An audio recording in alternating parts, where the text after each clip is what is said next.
안녕하세요. 건강인사이드의 김호수입니다. 우리 삼성서울병원 교수님들과 여러 가지 질병에 대해서 쉽고 정확하게 알아보는 건강인사이드. 그럼 본격적으로 시작해볼까요?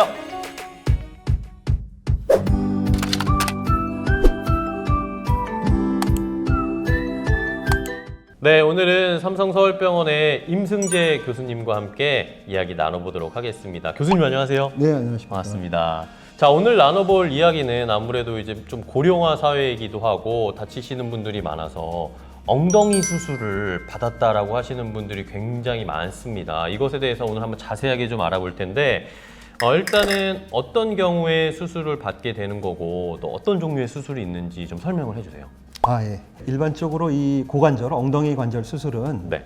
질병으로 수술을 받는 경우와 외상으로 인한 골절로 수술을 받는 경우 두 가지로 나눌 수가 있겠습니다. 네. 질병으로 수술 받는 거는 무릎 같은 경우는 퇴행성 관절염, 퇴행성 관절염을 수술 받는 경우가 가장 많은데요. 고관절, 엉덩이 관절은 네. 우리나라에서는 대퇴골두 무혈성 괴사라는 특이한 질환으로 수술 받는 경우가 가장 많습니다. 약주 많이 하시는, 술을 많이 드시는 분들이나 혹은 스테로이드 제제 같은 약을 장기간 복용한 사람한테 발생하는 경우가 흔하고 이유 없이 오는 경우도 꽤 있습니다. 그다음에 두 번째로는 퇴행성 관절염으로도 고관절에서 수술을 많이 받고요. 외상이나 골절 이 부분은 우리나라가 고령화 사회 그리고 초고령화 사회로 들어감에 따라서 네. 이 굉장히 그 고령 환자들이 늘어나면서 가벼운 외상으로도 고관절 골절이 돼서 각종 수술을 받게 되는 경우가 점점 늘어나고 있고 저희 같이 큰 병원에서는 더더욱이 이런 고령의 골절 환자 수술이 해마다 늘어나고 있는 추세가 되겠습니다. 그러면 수술에는 어떤 종류가 있는지도 좀 궁금한데요. 고관절 수술은 일단 인공관절 수술이 있고요. 그다음에 내고정술이라고 뼈를 붙이는 수술이 있습니다. 아까 말씀드린 대퇴골두 무혈성 괴사나 네. 퇴행성 관절염은 대부분 인공관절 수술로 치료를 하게 되고요.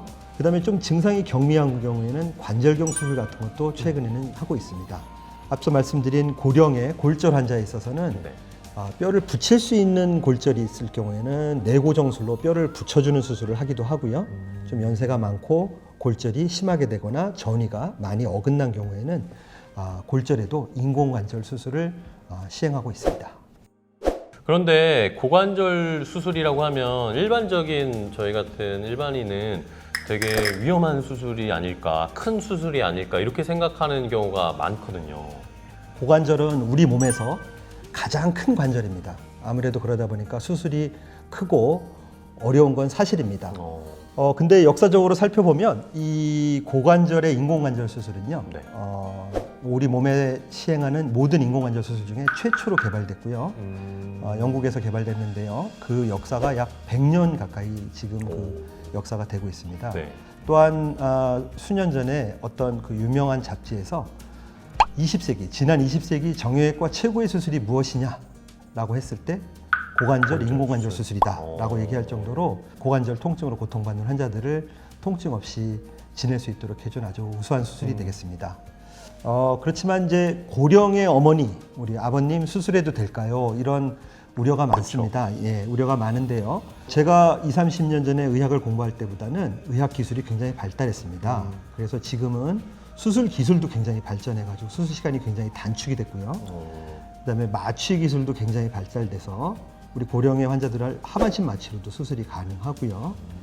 그다음에 내과 선생님들이 열심히 중환자의학과와 함께 그 환자 전후, 수술 전후 케어를 하는 시스템이 굉장히 좋아져가지고요. 최근엔 이런 고령의 할머니, 할아버지들은 다학제 개념으로 접근하기 때문에 실제로 합병증 발생률이 굉장히 낮아져서 어떻게 보면은 과거에 비해서는 그렇게 두려워하거나 꺼려할 수술이 아니고 오히려 적극적으로 수술을 해서 수술을 하지 않고 고통받다가 이렇게 나빠지는 것보다는 수술을 해서 삶의 질을 높이고 심지어는 고령의 골절 환자에 있어서는 사망률까지도 낮춰주는 그런 수술이라고 할 수 있겠습니다. 그렇군요. 너무 또 걱정하실 필요는 없다라고 말씀을 해주시네요. 네. 자, 고관절 수술에 대해서 임승재 교수님과 자세하게 알아보고 있는데요. 또 궁금한 것이 저희가 수술할 때 인공관절을 사용을 하게 되면 이게 또 수명이 있을 거 아닙니까? 제가 듣기로는 뭐 10년에서 15년 정도에는 뭐 재수술하거나 교체해야 된다 이렇게 들었는데 지금도 그런가요? 네, 제가 외래에서 가장 많이 듣는 질문 중에 하나입니다. 인공관절 수명이요. 예. 네.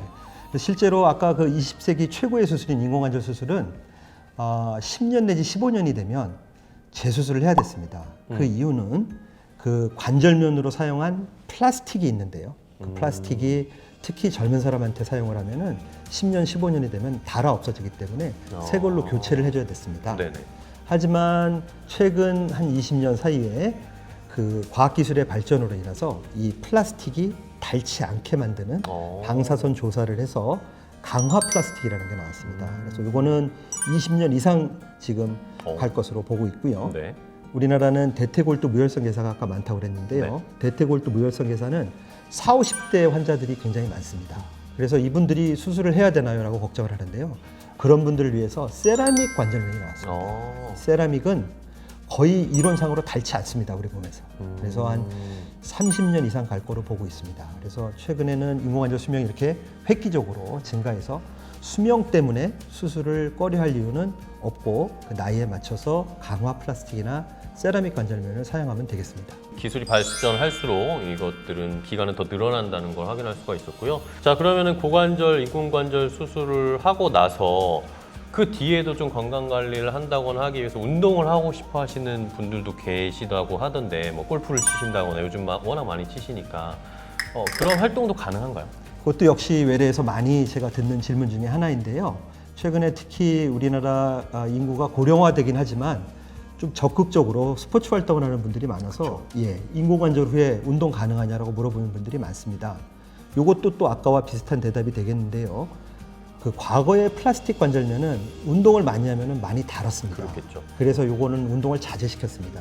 하지만 최근에 나온 강화 플라스틱이나 이 세라믹은 닳지 않는다고 했죠. 닳지 않는다고 해서 오래 갑니다. 하지만 닳지 않지만 약간 딱딱한 성질이 있기 때문에 너무 과격한 스포츠를 하면은 한 1000명, 10,000명 중에 한 명은 관절이 깨질 수가 있습니다. 예, 그래서 무슨 격렬한 스포츠, 격투기라든지 아니면 뭐 축구나. 축구, 그렇죠. 예, 야구, 농구 이런 슬라이딩하고 이런 것들은 조금 하지 않아야 될 운동이 되겠고요. 하지만 혼자서 하시는 운동 있잖아요. 저희가 많이 하는 등산, 아니면 뭐 수영, 뭐 탁구 이런 것들은 다 할 수 있습니다. 예, 물론 골프도 가능합니다. 골프는 특히 세계적으로 유명한 골프 선수인 잭 니클라우스가 고관절 관절염으로 인공관절 수술을 세라믹으로 하고 지금까지도 잘 사용하고 있습니다. 그런가요? 예, 그래서 골프를 치기 위해서 오히려 수술을 해야 됩니다.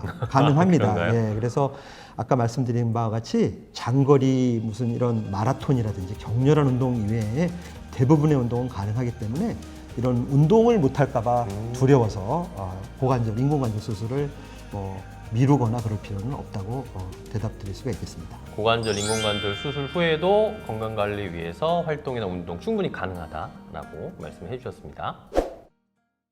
네, 오늘 고관절 수술과 관련해서 임승재 교수님과 이야기를 나눴습니다. 오늘 너무 좋은 정보 알려주셔서 감사하고요. 여러분들 또 보시다가 궁금하신 점이 있으시다 하면 저희 영상 밑에 댓글 달아주셔도 되고요. 더 자세하게 알고 싶으시면 역시 병원에 내원을 하셔서 의사 선생님과 진지하게 상담을 받아보시는 게 훨씬 더 좋다는 거 다시 한번 강조드리겠습니다. 자, 우리 삼성서울병원 구독자 여러분들이 모두 건강해지는 그날까지 건강인사이드는 계속됩니다. 오늘 시간은 여기서 마치겠습니다. 다음 시간에 또 뵐게요. 고맙습니다.